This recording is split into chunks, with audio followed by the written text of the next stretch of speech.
Today, we move on to bonding. And I can't not say it. Bond. James Bond. Okay. Now I feel better. This copied really weird this morning. So this should say intramolecular bonding is bonding between molecules. Bonding between molecules. Guess what this is based on? There's a long line and a short line. No. From this chapter we just finished. What was the buzzword of the chapter we just finished? There it is. It's all based on Coulomb's law. It's all based on Coulomb's law.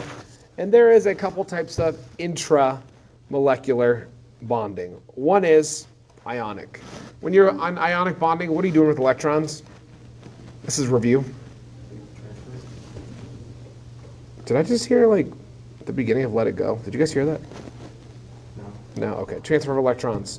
Supposed to be between like sodium, which is Na, 1 dot, chlorine, 1, 2, 3, 4, 5, 6, 7.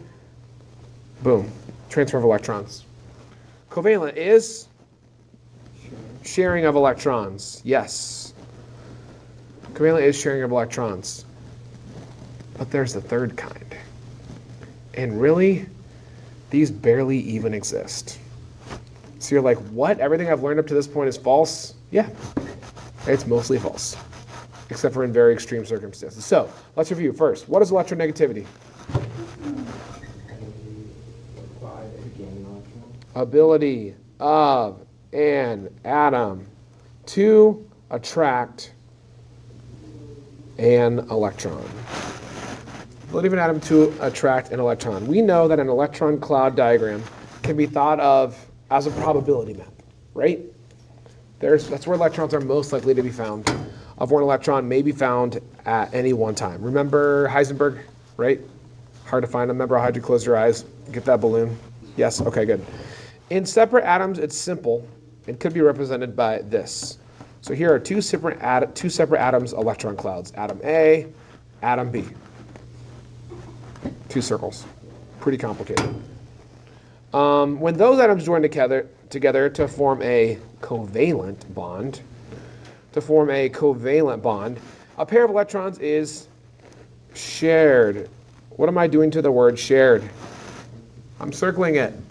Yes, because that's what I usually do with electrons when they're shared. Each atom has its own electronegativity,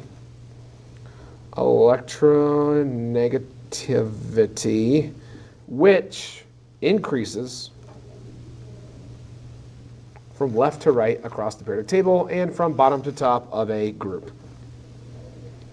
What is the most electronegative element? Fluorine.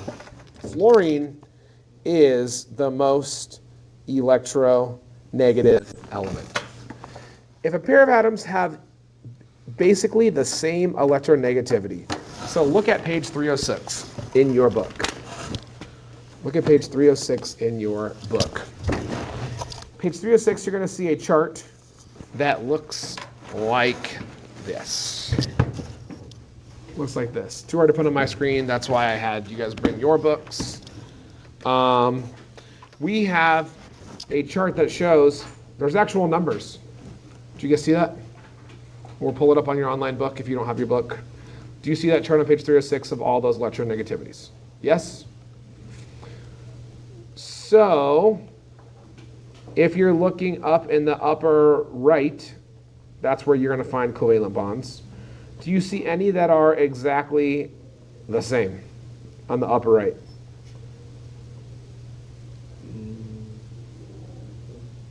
Yay or nay? C and S, but carbon wouldn't most likely bond with sulfur because carbon's plus or minus. What else is the same? Yeah, those are both metals. So those most likely wouldn't bond. So if you're just on like the right of the stairs in the upper right, is there two elements that are the exact same electronegativity? No, not really. So, page 306, though, if they would be, they would equally share the electrons. The electron cloud would look like this. So if you look at page 308, you can see some of these diagrams and what they look like. So 308, figure 8.5, we've got water. So is water a polar or a non-polar molecule? Polar, right? You can see on that colorful picture on figure 8.5. The right side is red, the left side is blue. You do not have an equal distribution of charge. Agreed? Yes? Then you look at NH3. So I'm looking at ammonia. Is that polar or non-polar? Polar, because I don't have an equal distribution of charge. Then I look at carbon dioxide, figure 8.7. Is that polar or non-polar? That's non-polar, right? Because that one has an equal distribution of charge.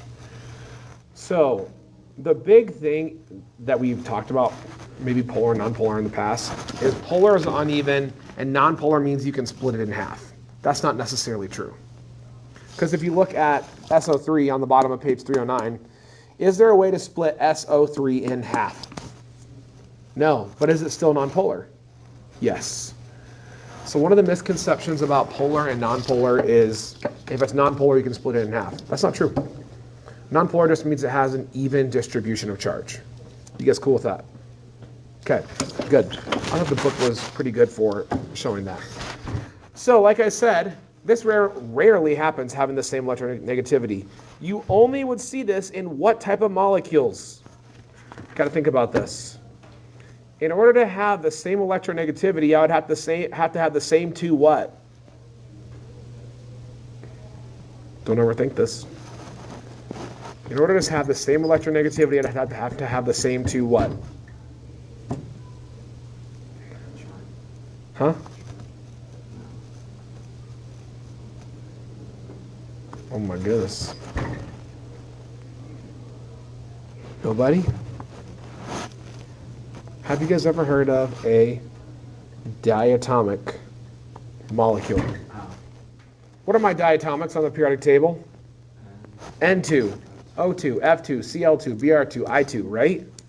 If I have N2 and N2, what is N's electronegativity? 3. If it's matched with another N of electronegativity 3, are those the same? Yes. So you only see this in diatomic molecules or hydrocarbons like CH4. These are also going to be nonpolar molecules. Why? Even distribution, or they're the same thing twice. Yes? Are you with me? This is very conceptual what we're talking about today. So they have an even distribution of charge. Many times one atom has a much higher electronegativity than the other. So electrons are attracted to the, which one? The more or less? More. Remember, electronegativity is the ability to attract an electron. So it'd be the more electronegative atom, leading an electron cloud to look something like this. The less electronegative is on the left, the more electronegative is on the right. So this is a not even distribution. Once again, the atom with the higher electronegativity will develop the partial negative charge. Put a circle around partial. That is important. So this creation of opposite charges at either end of the molecule is called a new word, dipole. Put a star by dipole. Prefix di means two. So that means I have two poles. It's dipole. It's also really fun to say as many times as you can in a row. Really fast. Do it. Dipole, dipole, dipole, dipole, dipole, dipole. Isn't that fun? It's kind of fun. I enjoyed watching you guys try that. Even Rowan did. Quietly, but thank you for trying it. I appreciate that. And this bond is now considered to be polar covalent. Oh, snap. Right? Polar are what type of what did we learn are polar in the past? Polar are what? ionic. Covalent were covalent. This is putting the two together. Flip the page. Flip the page. So this is combining the two, and this is our third type. So this will also sometimes be called a dipole moment. How long is a moment? Short. Right? It's a moment. It's short. So more than covalent bonds. So each pair of shared electrons forms a single covalent bond. Don't know what happened on the copy here. 2 pairs are double, 3 pairs are triple. So let's look at hydrogen, which is a diatomic molecule. Hydrogen has how many valence electrons? 1. Here's hydrogen. Here's hydrogen. Can either donate an electron? No, right? How many does hydrogen want to have to fill a shell? 2. So what they're going to do is hydrogen's going to share this pair of electrons. The circle means they're shared, and they can flip between the two. How would this look? Every time I circle something, that is a bond. That is hydrogen, how it would look. Oxygen has how many valence electrons? 6. So there's 1 oxygen. I'm drawing these a little bit weird, so it makes it easier to draw my circles. There's 2 oxygen molecules. Can either one donate? If you donate, would it be closer or farther away from being like a noble gas? It'd be farther, right? Because it has 6, right? If it gives to this one's going to be 5. Yes? So oxygen shares how many pairs? 1, 2 pairs, which is called a double bond. So this is oxygen double bonded to another oxygen, with each one having how many lone pairs? How many lone pairs is on this oxygen? 2. That's a lone pair. That's a lone pair. So lone pairs are pairs of two electrons that are not bonded. They're still pairs, but they're not bonded. You guys with me?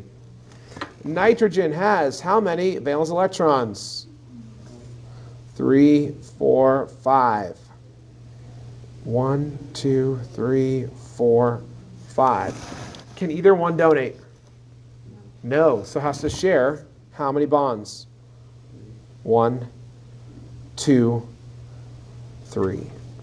So this would look like nitrogen triple bonded to another nitrogen, each sharing how many lone pairs? Each one has how many lone pairs? 1. How do I know this is right? 2, 4, 6, 8. 2, 4, 6, 8. Each line represents 2 electrons. Are you with me so far? Yes. Oh, CO2. Okay, carbon has how many valence electrons? 1, 2, 3, 4. Oxygen has how many valence electrons? 2, 3, 4, 5, 6. Can either one donate?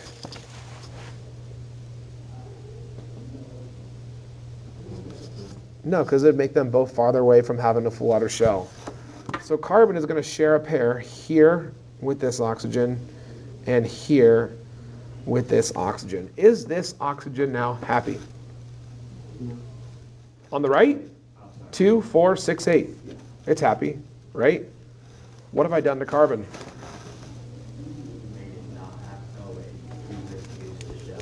What did I do to carbon? Freshman year. What did I teach you?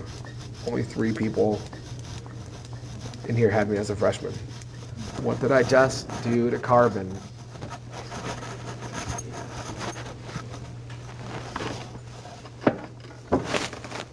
Carbon had 4 valence electrons. Now how many does it have? Yeah, so what did I just do to carbon? I poked the bear. Do you remember me saying poke the bear? It's fine. It was 3 years ago. Or 2 for some of you. I poked the bear. Carbon now needs to get how many more electrons? 2 more. So I need to have another oxygen.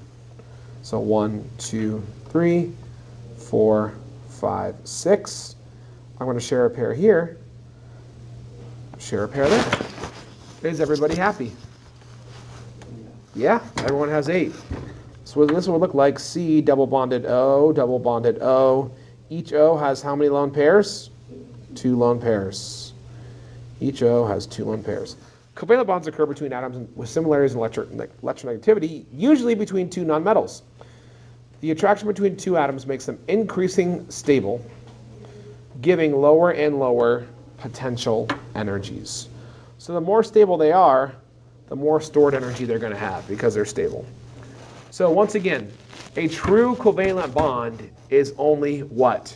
You're only going to find a true covalent bond in a diatomic. However, if you start getting these closer to each other, there comes a point when 2 nuclei start to repel. Because if I get 2 nucleuses too close together, I've got positive charge and positive charge, right? And that then causes potential energy to be raised. So a happy medium is reached, aka a bond. A bond is formed at a distance where the force of attraction and repulsion result in the lowest or most stable potential energy. There's a distance that is called. That distance is called bond length, which we will be calculating probably tomorrow. It's easy. The potential energy at that point is the bond strength.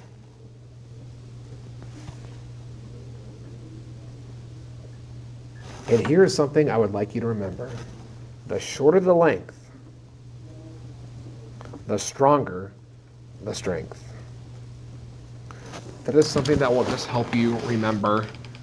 Shorter the length, stronger the strength. So as my bond gets shorter, I've got a stronger strength. That makes sense, right? According to what? Coulomb's law. Yes, because they're closer together. You guys are getting it. So take a look. Here my atoms are too far apart. My internuclear distance is what I'm showing here. Here's my potential energy. Here they're still too far apart, but what's happening in my potential energy? It's starting to go down. And here at 74 picometers is the perfect distance. This is where the bond would form. So my bond length is 74 picometers. And that would release 436 kilojoules. How do I know it's releasing? Because it's negative, right? So when you form a bond, you release energy because you just stabilize something, right? It's more stable. If you keep forcing them together, what happens to my potential energy? It starts going up because now they want to do what? Now they're starting to repel. That picture is also on page, what? Yeah, because it's right there, page 302. So on page 302, you can see that same picture right there. So there's actually like a electron cloud diagram of an H and an H, and then you can see them starting to interact, and then the perfect length on the left. So, since the forces of attraction, which we know are based off of Coulomb's law, that stabilize atoms when the bonds are attractions between electrons and nuclei, the more electrons involved equals stronger attraction. Why? More electrons is more what? Charge. Higher the charge, higher the force. So triple bonds have 6 electrons, so they're stronger than double bonds, because double bonds only have 4 electrons. Single bonds only have 2 electrons. Guess which ones are the shortest? Triple bonds. Because the shorter the length, the stronger the strength. Are you with me? Flip it. So let's talk about ionic bonds. Ionic bonds are transferring electrons, and here's what the could look like. Here's my cation, here's my anion. Why is my anion bigger? Why is the anion bigger? I've donated an electron.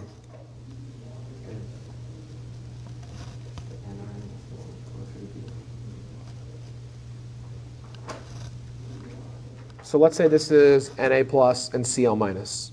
right? Cl had how many valence electrons? Here's Cl. It had how many? 7. Now it has how many? 8. Are they on the same ring? What do like charges do? Repel. Right? You remember talking about ionic sizes? Right? The one that gains electrons is going to be bigger because they're on the same ring. It's going to be more repulsion. That's what this is showing. Are you guys cool with that? So, how does an MRI work? Look at page 305. So this is pretty cool because now I've had an MRI. On this, I've got what type of elements here?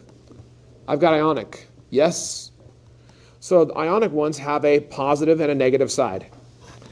So your body also has what inside of it that's ion? What's inside of your body that's polar? Water. Water has a positive side and a negative side. If you put strong magnets on both sides of that, guess what it does? It lines up all the positives of your water and then all of the negatives, and it makes it organized. Then they turn the magnets off, and those water molecules go back around your brain, your appendix, your heart, whatever is in there. Then they turn it on, off, on, off, on, off. And every time they do that, line up, go back. Line up, go back. Anyone here ever had an MRI? It's really loud. That clunk, clunk, clunk, clunk, clunk, clunk, clunk. That's the magnet working. It's just because water's a polar molecule. Isn't that cool? No, you do not feel it at all. And you have to sit really still. So, that's how MRIs work. When you understand chemistry, you understand how stuff works. The strongest ionic bonds form between ions that are big or small. Small. Proven by, there it is, Coulomb's law. I told you that would become a buzzword. True ionic bonds come from high differences in what? Yes, electronegativity. Electronegativity. So the example would be francium, which has a positive charge, matched up with what?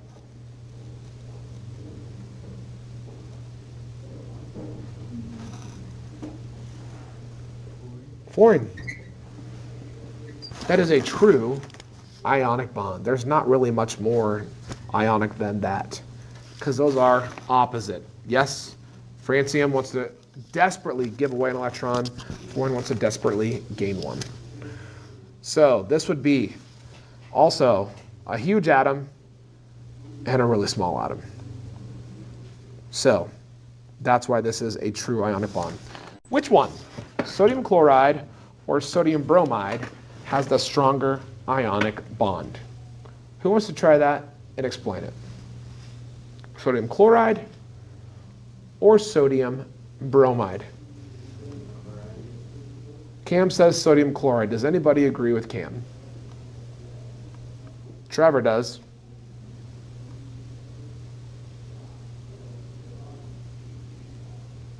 Anybody else have an opinion? Cam, why did you say sodium chloride? Because but then I have sodium, but chloride's smaller than bromide. Chloride's smaller. Agreed? If it's smaller, it's going to be closer, therefore a stronger Coulombic attraction. Yes. That is the correct answer. Okay. What about NAF or KCl? Now do that one on your own. Circle which one's going to have a stronger ionic bond. NAF or KCl.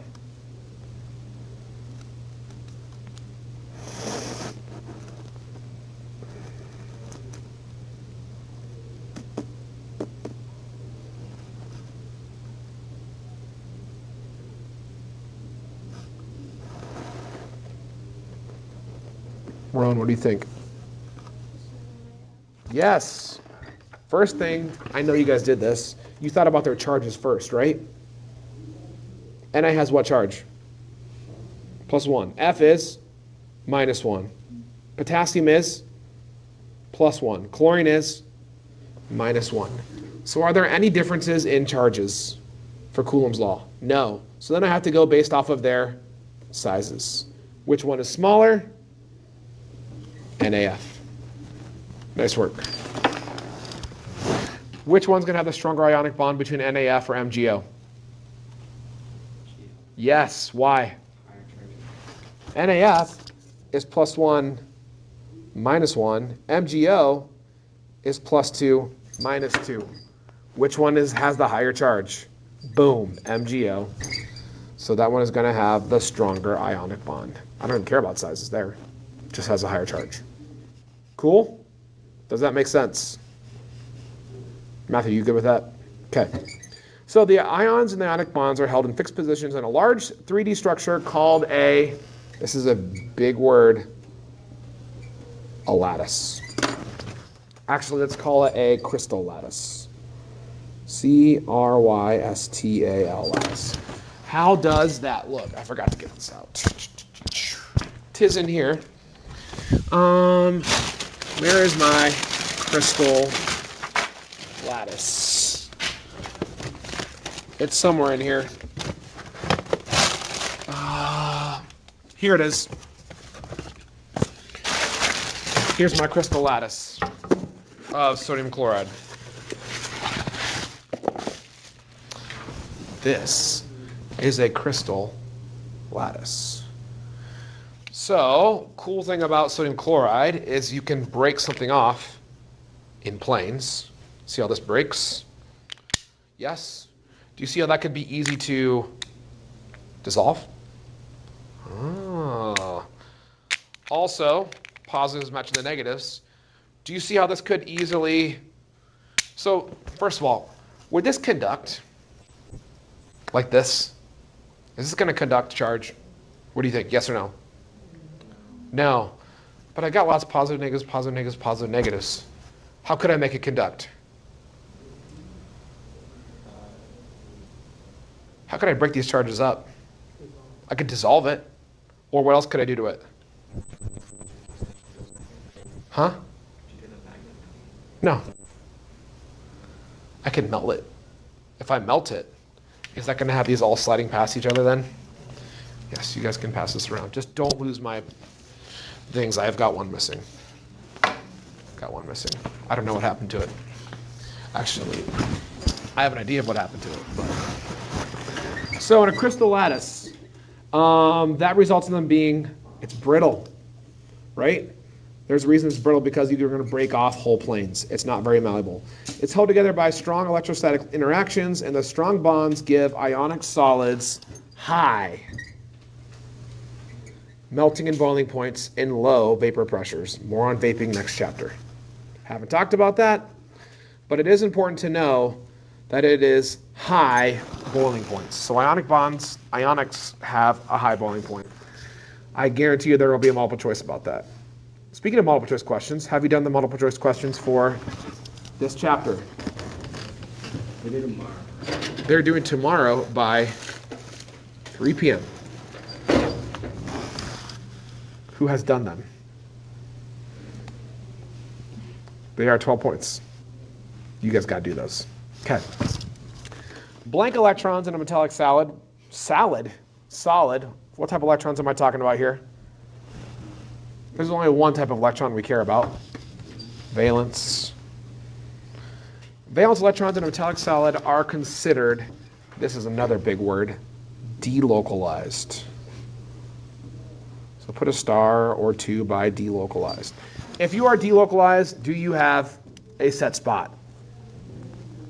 No, they're flowing over. All right, these are electrons flowing over and flow across all atoms.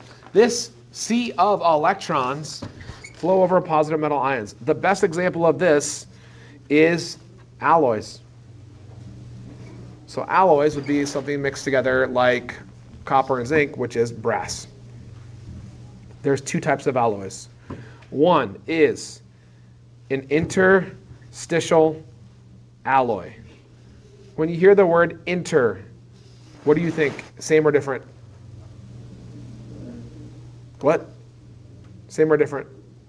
for the prefix inter? I think in. I think different. If you're an interstitial alloy, you have different radii. This is kind of one of the things you need to memorize this chapter. Interstitial. If you are substitial, that means you could do what with these different types of ions? Substitute them. In order to substitute them, what are the radii going to have to be? The same. So interstitial and substitial have to be the same. Guys, we're cruising.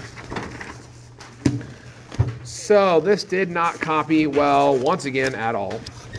So substitial alloys are metal alloys formed by substituting one metal for the other. They contain metal ions having similar or nearly similar sizes, formed in an atom when you can exchange. Bronze is an example of a substitial.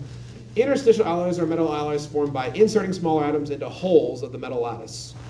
So these contain large metal atoms and small atoms of different sizes, formed via interstitial mechanism. Steel is an example. Here's pictures. Here's a substitutional alloy. Here's an interstitial alloy. Do you see the difference? So it's interstitial, the small little ones are in between.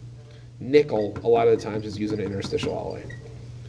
So when could an ionic solid conduct electricity? I already kind of gave you this.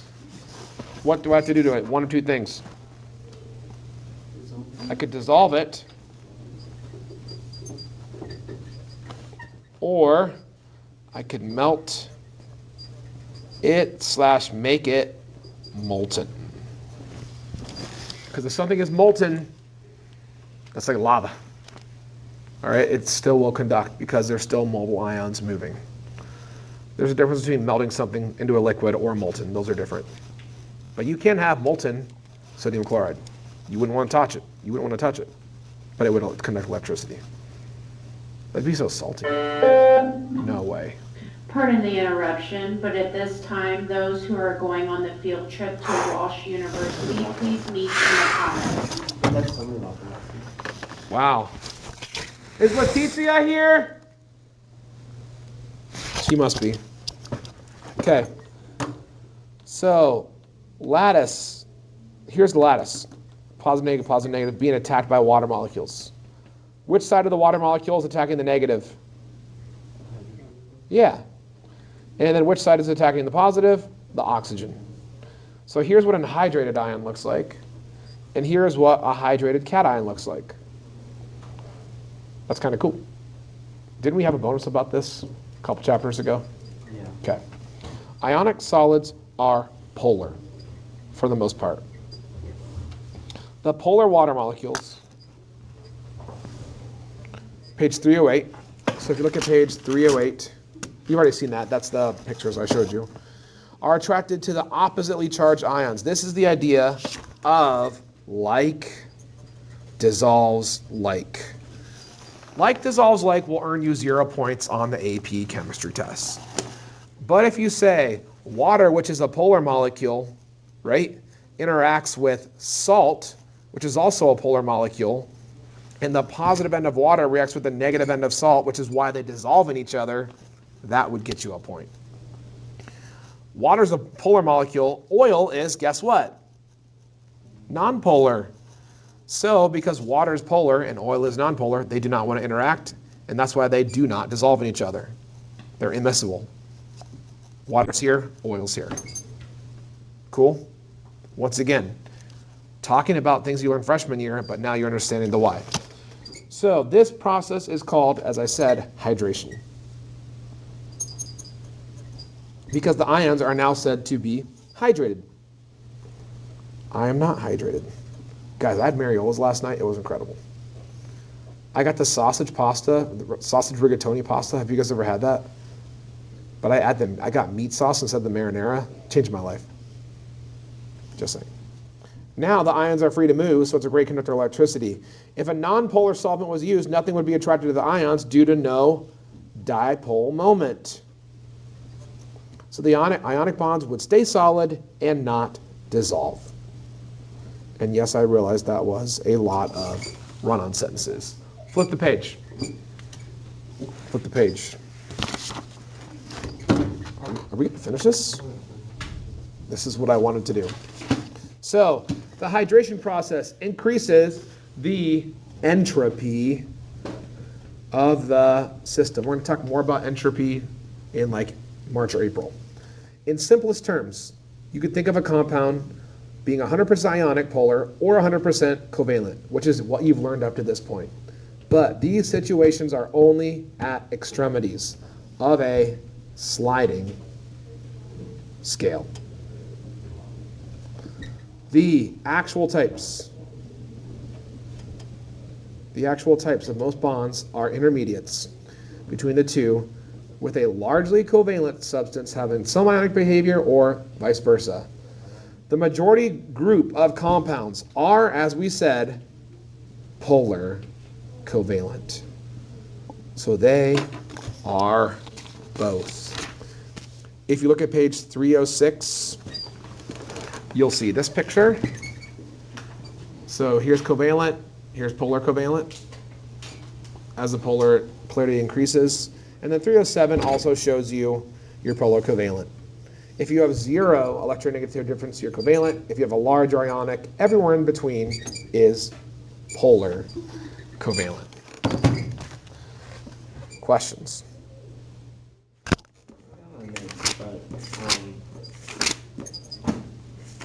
What are, if we're talking about polar covalent, what's non-polar covalent? So I talked about that inside. So that means it's just gonna, so polar covalent means it's both. Non-polar covalent is literally covalent. Okay. So if you're saying non-polar covalent, that's a true covalent bond. Good question. So that's gonna be like a diatomic